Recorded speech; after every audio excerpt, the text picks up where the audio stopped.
बड़ा मुद्दा है और नीतीश सरकार का फोकस इसी मुद्दे पर है। इसी बीच शिक्षक अभ्यर्थियों के लिए एक बड़ी खुशखबरी आई है। सीएम नीतीश कुमार ने सोशल मीडिया एक्स पर पोस्ट कर बीपीएससी टीआरई 4 को लेकर बड़ा ऐलान किया। अधिकारियों को निर्देश दिया है कि सरकारी स्कूलों में शिक्षकों की रिक्तियों की गणना करें और नियुक्ति के लिए टीआरई 4 की परीक्षा जल्द ली जाए। उन्होंने एक्स पर लिखा कि राज्य सरकार ने पहले ही स्पष्ट कर दिया है, नियुक्तियों में 35% महिलाओं के लिए आरक्षण का लाभ बिहार की निवासी महिलाओं को ही दिया जाएगा। बीपीएससी शिक्षक भर्ती परीक्षा टीआरई 1, टीआरई 2, टीआरई 3 के तहत लाखों युवाओं को नौकरी मिल चुकी है और अब जल्द ही बीपीएससी शिक्षक भर्ती के चौथे चरण की परीक्षा हो सकती है। बिहार और राज्यों के लाखों शिक्षक अभ्यर्थियों को बीपीएससी टीआरई 4 का इंतजार है और नीतीश कुमार के ऐलान के बाद संभावना है कि जल्द ही टीआरई 4 का नोटिफिकेशन जारी हो सकता है। तो पोस्ट किया है उसका क्या मतलब कंप्लीट कर रहे हैं? ऑलरेडी काफी काम हो चुका है और शीघ्र अगले 1 सप्ताह 10 दिन में काम करते हैं हम लोग अधियाचना भेजते हैं। देखिए, सीएम नीतीश कुमार के शिक्षा भर्ती वाले एक्स पोस्ट पर एनडीए ने फैसले का स्वागत किया है, तो विपक्ष का कहना है कि पहले टीआरई 3 में बचे सीटों को पूरा किया जाए। जी ने आज ट्वीट के माध्यम से की है, लेकिन टीआरई 4 की नियुक्ति से पहले टीआरई 3 की प्रक्रिया पूर्ण रूप से कर दी जाए और जो बचे हुए छात्र हैं जिनके संबंध में सरकार ने बार बार आश्वासन दिया था कि हम उनको अविलंब रिजल्ट प्रकाशित करके नियुक्ति पत्र देने का काम करेंगे, वो क्यों नहीं दिए जा रहे हैं। इंडिया गठबंधन ने शुरू से रोजगार को इतना बड़ा मुद्दा बिहार में बना दिया कि डबल इंजन की ट्रबल सरकार की भी आंख खुल गई और रोजगार देने की बात कर गई, निर्देश देने लगी विभागों को। लेकिन सिर्फ टीआरई 4 का देने से क्या होगा, पूरे बिहार में विभाग जो है बिहार के वो 5 लाख खाली पद हैं। हमारी सरकार दिन रात शिक्षा व्यवस्था को दुरुस्त करने में लगी है। माननीय मुख्यमंत्री जी ने इस संबंध में शिक्षा विभाग को टीआरई 4 की परीक्षा शीघ्र लेने का निर्देश दिया है। सरकारी विद्यालयों में शिक्षकों की नियुक्ति की जाएगी। इसका लाभ बड़े पैमाने पर स्थानीय महिला उम्मीदवारों को मिलेगा। माननीय मुख्यमंत्री जी बिहार के शैक्षिक विकास के लिए दृढ़ संकल्पित हैं और पूरी सकारात्मक ऊर्जा से दिन रात करके काम कर रहे हैं। आदरणीय नीतीश कुमार जी के शिक्षक की नियुक्तियां और टीआरई 4 के एग्जाम को शीघ्र लेने का जो निर्णय है, ये अपने आप में स्वागत योग्य कदम है और ऐतिहासिक कदम है। ये इसे इस दिशा में समझा जा सकता है कि एनडीए सरकार के द्वारा महिलाओं को 35% जो आरक्षण देने का निर्णय अभी हाल में लिया गया है, वो इस टीआरई 4 एग्जाम में लागू होगा।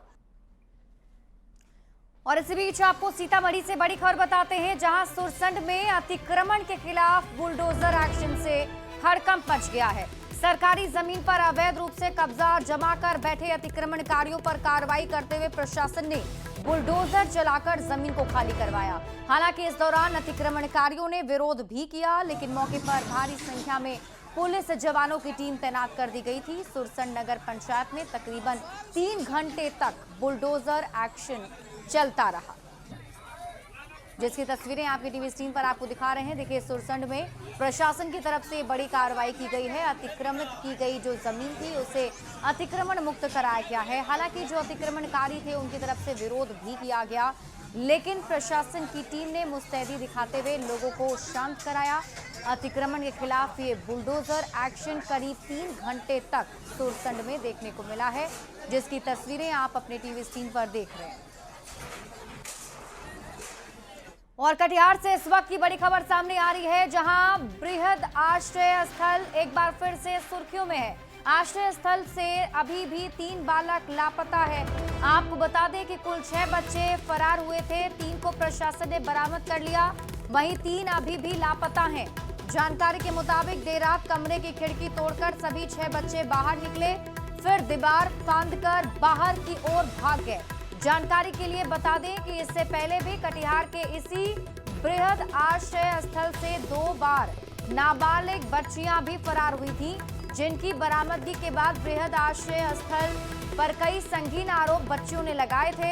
हालांकि वो मामला अभी भी जांच का विषय बना हुआ है, लेकिन इसी बीच एक बार फिर से 6 बच्चों के फरार होने का मामला सामने आया है। आश्रय स्थल के व्यवस्था पर भी सवाल खड़े हो रहे हैं।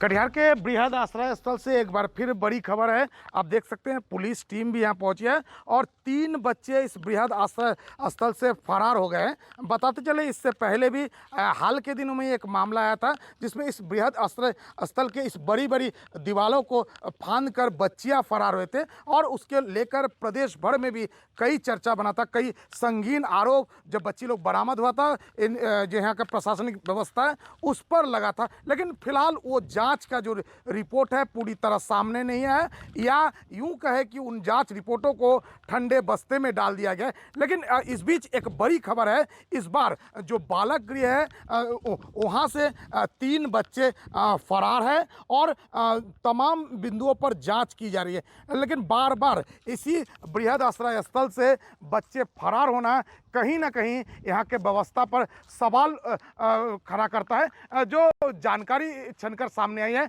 6 बच्चे जो बालक है वो फरार हुए थे और यहाँ का प्रशासन के पहल से 3 बालक बरामद कर लिए गए, लेकिन अब तक 3 बालक फरार है और इसको लेकर सहायक थाना में बायाप्ता एक लिखित यहाँ के प्रशासन की तरफ से दिया गया है, जिससे स्पष्ट हो गया कि अब तक 3 बच्चे नहीं मिला है। फिलहाल जो सहायक थाना पुलिस वो भी जांच कर रहे हैं और यहाँ का प्रशासन भी इस मामले पर जांच कर रहा है। सुब्रत, न्यूज़ 18 कटिहार। और खबर आपको गोपालगंज से बताते हैं, जहां फूड पॉइजनिंग से एक ही परिवार के 10 से ज्यादा लोग बीमार हो गए हैं। घटना हथुआ थाना के छोटकी बघी गांव की है। बताया जा रहा है कि मेहताब आलम का पूरा परिवार खाना खाने के बाद बीमार हो गया। सिर में चक्कर और उल्टी के बाद सभी लोगों को सदर अस्पताल में इलाज के लिए भर्ती कराया गया है। महिला और बच्चे सहित 10 से ज्यादा लोग बीमार हो गए हैं। सभी की हालत खतरे से बाहर बताई जा रही है। और घेवड़ा चना के सब्जी में अंडा डाल के सब्जी बनाता और रोटी बनाता। तो खाने के बाद कैसे क्या हुआ? खाने के बाद से थोड़ा देर के बाद से बच्चे फर्स्ट ऑफ ऑल रिएक्शन बच्चे लोग की तरफ से आने लगे। उनका पैर इधर उधर भाग जैसे इधर जा रहा था उधर जा रहा था। तो क्या ऐसा करा लेते? उन लोगों का कहना था कि रात में कुछ नॉनवेज अंडा करी वगैरह कुछ खाए थे, उसके बाद से स्लीपी हो गए, रात भर सोए, सुबह उठने में दिक्कत हो रहा था। फिर आए हैं, कुछ तो फूड पॉइजनिंग की तरह ही है, कुछ जांच में भेजा गया है, इसका रिपोर्ट अब थोड़ी देर में आई है। ऐसे पेशेंट्स अरेस्ट हुए। और अगली खबर आपको नवादा से बताते हैं, जहां नारदीगंज नवादा को जोड़ने वाली धनार्जे नदी पर बने पुल के एक पिलर के पास धंसान गिरने से आवाजाही प्रभावित हो गई है। करोड़ों की लागत से साल 2011 में बना ये पुल कई ग्रामीणों के लिए आवाजाही का साधन था, लेकिन बीती रात हुई बारिश के बाद एक पिलर के पास धंसान हो गया है, जिससे लोगों को हादसे का डर सताने लगा है। लोगों की मांग है कि शासन प्रशासन इस पर ध्यान दे और पुल को ठीक कराया जाए, ताकि लोग बिना डरे आराम से आवागमन कर सकें। ये तस्वीर आपके टीवी स्क्रीन पर उस पुल की हम दिखा रहे हैं, जिसमें आप देख सकते हैं किस तरीके से पिलर के पास ये बीच में ही धंसान हो गया है, जिसकी वजह से लोगों की आवाजाही प्रभावित हो गई है। ये पुल 12 गांव के लोगों को मुख्य धारा से कनेक्ट करता है और ऐसे में जो लोग हैं अब वो शासन प्रशासन से मदद की गुहार कर रहे हैं। दरअसल धनार्जे नदी के ऊपर बना ये पुल अभी बीच से धंस गया है। 2010 में हुआ था जी, और अभी लमसम 15 साल हो गया। लगभग ही बना होगा कब? बनकर तैयार होते होते 2011-12 हुआ होगा। इससे बहुत परेशानी है, सबको परेशानी ही है। हो सकता है रात में कोई गाड़ी आए एक्सीडेंट कर जाए, कुछ भी हो सकता है। देखिए, बिहार चुनाव में इस बार नौकरी की बड़ी सियासत हो रही है। नेता प्रतिपक्ष तेजस्वी यादव अक्सर युवाओं के लिए रोजगार के मुद्दे पर सरकार को घेरते रहते हैं। अब इस बीच कांग्रेस ने इस मुद्दे पर बड़ा ऐलान कर दिया है। कांग्रेस जॉब फेयर लगाकर युवाओं को नौकरी देगी। पटना में 19 जुलाई को कांग्रेस जॉब फेयर लगाने जा रही है। पटना के ज्ञान भवन में रोजगार मेला लगाया जाएगा। इसके लिए रजिस्ट्रेशन के लिए टोल फ्री नंबर भी जारी किया गया है। ऐसे में सवाल उठने लगा है कि क्या तेजस्वी यादव के वादे को कांग्रेस हाईजैक कर रही है? क्या ये कांग्रेस की आरजेडी पर दबाव वाली राजनीति है?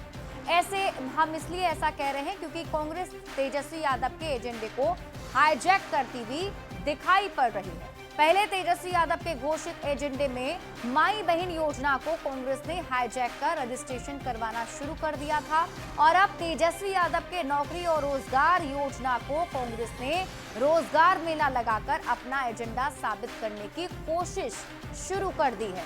इस पर और अधिक जानकारी दे रहे हैं न्यूज़ 18 संवाददाता रवि एस नारायण। विधानसभा चुनाव में नौकरी मुख्य एजेंडे में शामिल हो गया है।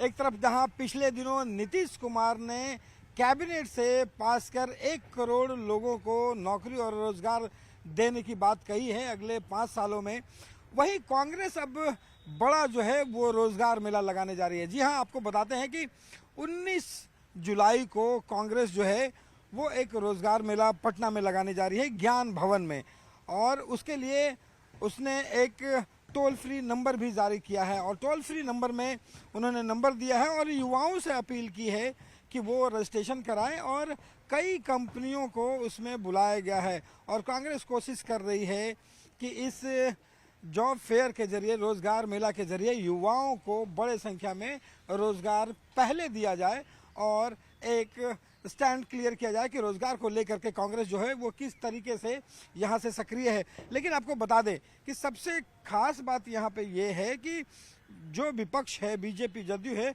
उन्होंने ये आरोप लगाया है कि कांग्रेस जो है वो लगातार जो आरजेडी के एजेंडे हैं, तेजस्वी के जो एजेंडे हैं, उसको हाईजैक करने की कोशिश कर रहे हैं।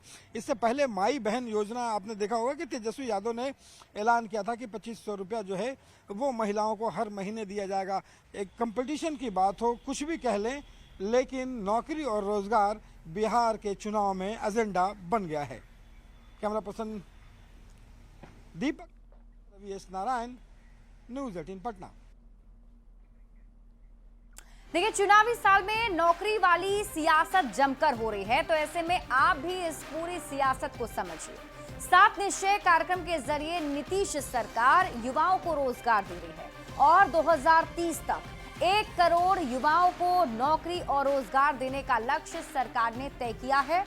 2020 से 2025 के लक्ष्य को दोगुना करने का लक्ष्य सरकार ने निर्धारित किया है। नौकरी के लिए उच्च स्तरीय समिति भी सरकार ने बना दी है। स्वरोजगार के लिए कौशल विकास का प्रशिक्षण भी दिया जा रहा है।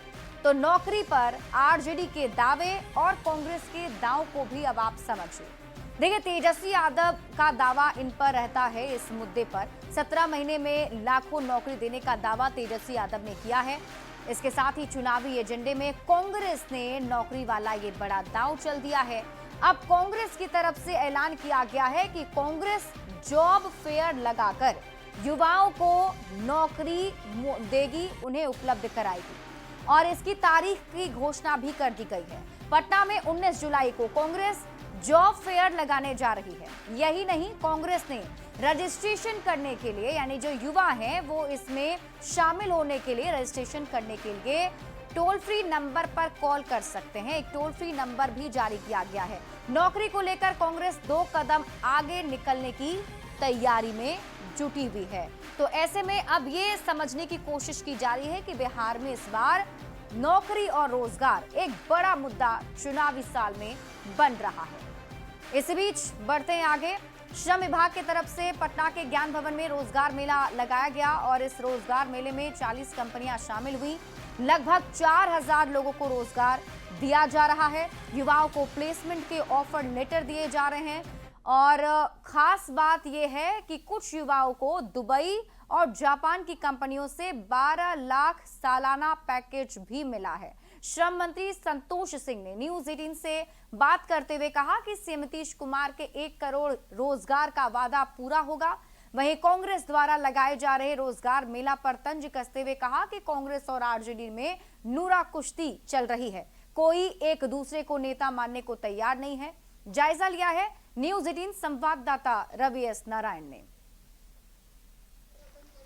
1 करोड़ रोजगार और नौकरी देने का दावा किया है और उसके बाद ये पहला रोजगार मेला बांकीपुर विधानसभा में पटना में लगा है और ये श्रम मंत्री जो है संतोष सिंह वो खुद मौजूद हैं और ये एक बड़ी उपलब्धि है क्योंकि 1 करोड़ रोजगार देने के ऐलान के ठीक 2 दिन के बाद रोजगार मेला लगता है और ना सिर्फ यहाँ पे रोजगार बल्कि बड़े बड़े पैकेज कहा जा रहा है कि 12 लाख 24 लाख रुपए तक पैकेज जो लोग सोच नहीं सकते थे।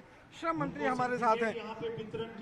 1 करोड़ रोजगार देना है और 2 दिन के बाद ही आपने शुरू कर दिया। बिल्कुल, ये प्रक्रिया अनवरत प्रक्रिया जब से 2008 से माननीय मुख्यमंत्री जी सरकार में आए हैं उनको बिहार के युवाओं के प्रति, बिहार के लोगों के प्रति चिंता रहती है।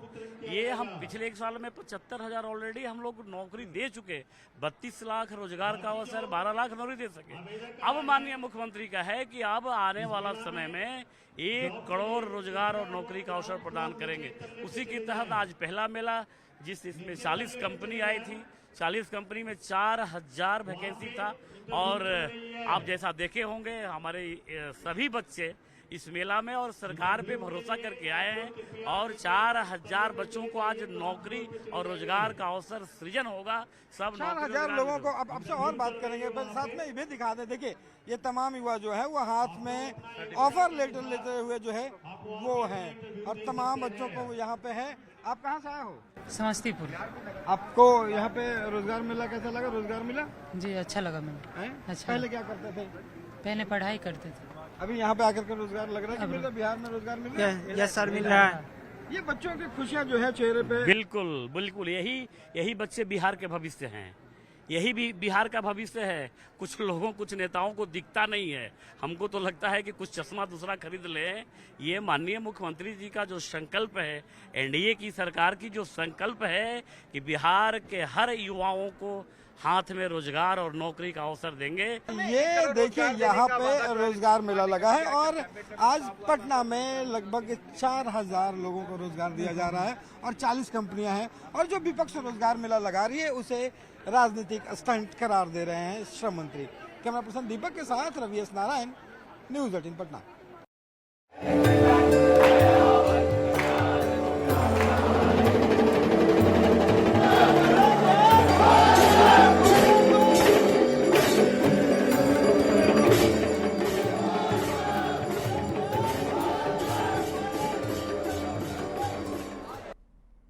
और अब बात सावन के पावन महीने से जुड़ी खबर की। सावन के महीने को लेकर सुल्तानगंज से लेकर जाने वाले शिव भक्तों के लिए बिहार सरकार ने विशेष इंतजाम किए हैं। पर्यटन विभाग की ओर से रहने ठहरने की उत्तम व्यवस्था की गई है। श्रद्धालुओं के लिए नमामि गंगे घाट और कच्ची कांवरिया पथ के धानी बेलरी चौक पर भव्य टेंट सिटी का निर्माण कराया गया है। इसके साथ ही श्रद्धालुओं की सभी सुविधाओं का भी ध्यान रखा जा रहा है। और अधिक जानकारी दे रहे हैं न्यूज़ 18 संवाददाता विकास कुमार सिंह। जब शिव के भक्त सुल्तानगंज से जल भर कर पैदल देवघर जाते हैं तो 110 किलोमीटर की यह यात्रा तय करने में कई सारी परेशानियों का भी सामना करना पड़ता है। लेकिन शिव भक्तों को बेहतर व्यवस्था देने के लिए बिहार सरकार पर्यटन विभाग की ओर से जगह जगह टेंट सिटी का निर्माण कराया गया है। यह धांधी बेलारी चौक के पास बनाए गए पर्यटन विभाग बिहार सरकार के द्वारा जो जर्मन हैंगर टेंट सिटी है उसकी तस्वीर हम दिखा रहे हैं कि किस तरह से यहाँ पर 200 बेड का यह पर्यटन विभाग की ओर से टेंट सिटी बनाया गया है, जहाँ पर श्रद्धालुओं के लिए तमाम तरह की व्यवस्थाएं की गई है। शुद्ध पीने से पानी से लेकर शौचालय तक की व्यवस्थाएं यहाँ पर की गई है। कहाँ से आना हुआ है बम? सिवान से। सिवान से आए हुए हैं। कैसी व्यवस्थाएं कैसी है? व्यवस्था बहुत बढ़िया है। व्यवस्था बढ़िया है। कब जल उठाए थे? जल हम लोग सुबह में उठाए हैं 9 बजे। 9 बजे। अभी आराम कर रहे हैं? हाँ, आराम कर रहे हैं। राहत है इस तरह के टेंट से? बहुत राहत है। राहत है। आगे यात्रा करने में आसानी होगी आप लोगों को? बहुत बढ़िया। क्या नाम हुआ आपका? अमित कुमार सिंह। चलिए तस्वीर देख लीजिए, ये टेंट सिटी की तस्वीर है और तमाम तरह की जो व्यवस्थाएं होनी चाहिए थी वो यहाँ पर नजर आ रही है। ये व्यवस्था बिहार सरकार पर्यटन विभाग की ओर से की गई है। बता दें कि जो यहाँ के व्यवस्थापक हैं वो श्रद्धालु जब यहाँ पर आते हैं, आराम करते हैं, ठहरते हैं तो इस दरमियान में उन्हें एक श्रावणी मेला 2025 की एक पुस्तक दी जाती है और इसमें तमाम तरह के नंबर अधिकारी से लेकर व्यवस्थापक के इसमें हैं। अगर कहीं से कोई परेशानी होती है तो इन टोल फ्री नंबर पर कॉल कर शिकायत भी की जा सकती है। विकास कुमार सिंह, न्यूज़ 18 भागलपुर। खबर भागलपुर से है, जहां सावन मेले को लेकर मालदा डिवीजन की ओर से 20 से अधिक मेला स्पेशल ट्रेन चलाई जा रही है और सुल्तानगंज से देवघर के लिए ट्रेनों की संख्या भी बढ़ा दी गई है। सभी ट्रेनों का ठहराव सुल्तानगंज रेलवे स्टेशन पर 2 मिनट के लिए किया गया है। स्टेशन पर कांवरिया यात्रियों के लिए अस्थायी स्वास्थ्य केंद्र भी बना दिया गया है। और अधिक जानकारी दे रहे हैं न्यूज़ 18 संवाददाता विकास कुमार सिंह। मेले में पूरे देश भर से काफ़ी सारे यात्री आते हैं, काफ़ी सारे श्रद्धालु आते हैं, तो इसलिए हमने मंडल स्तर पर काफ़ी व्यापक प्रबंध किए हैं, उनकी सुविधाओं को मद्देनज़र, उनकी सुरक्षा के मद्देनज़र। प्रशासनिक दृष्टि से हम लोगों ने वहाँ पे जो स्टेशन डायरेक्टर भागलपुर हैं उनको ओवरऑल कोऑर्डिनेटर के रूप में नियुक्त किया है तथा जो CMI जमालपुर हैं वो वहाँ पे मेला अधिकारी के रूप में नामित किए गए हैं। श्रावणी मेले में ट्रेन के माध्यम से सुल्तानगंज आने वाले शिव भक्तों को किसी भी तरह की कोई परेशानी नहीं हो, इसको लेकर मालदा डिवीजन ने खास तैयारी की है। श्रावणी मेला को देखते हुए कई सारी मेला स्पेशल ट्रेन का परिचालन शुरू किया गया है।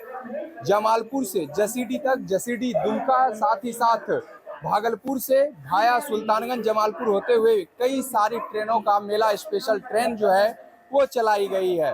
खास तौर पर जिस तरह से श्रावणी मेले में श्रद्धालुओं की भारी भीड़ उमड़ती है और ट्रेन से भी काफी संख्या में श्रद्धालु सुल्तानगंज आते हैं, तो ऐसे में सुल्तानगंज रेलवे स्टेशन पर तमाम तरह की जो व्यवस्थाएं हैं वो की गई है। इस ओर देख सकते हैं कि यहाँ पर प्राथमिक उपचार केंद्र बनाया गया है, साथ ही साथ यहाँ पर RPF और GRP को भी तैनात किया गया है। इस ओर तस्वीर देख सकते हैं कि किस तरह से जो रेल पुलिस के जवान हैं वो पूरी तरह से मुस्तैदी से कार्य में जुटी हुई है। बता दें कि रेलवे विभाग ने भी श्रावणी मेला को लेकर खासा तैयारी की है और कई सारी मेला स्पेशल ट्रेन का परिचालन शुरू किया गया है ताकि शिव भक्तों को सुल्तानगंज से देवघर जाने में किसी भी तरह की कोई परेशानी नहीं हो। विकास कुमार सिंह, न्यूज़ 18 भागलपुर। और इसी के साथ इस बुलेटिन में अभी के लिए बस इतना ही। आप देखते रहिए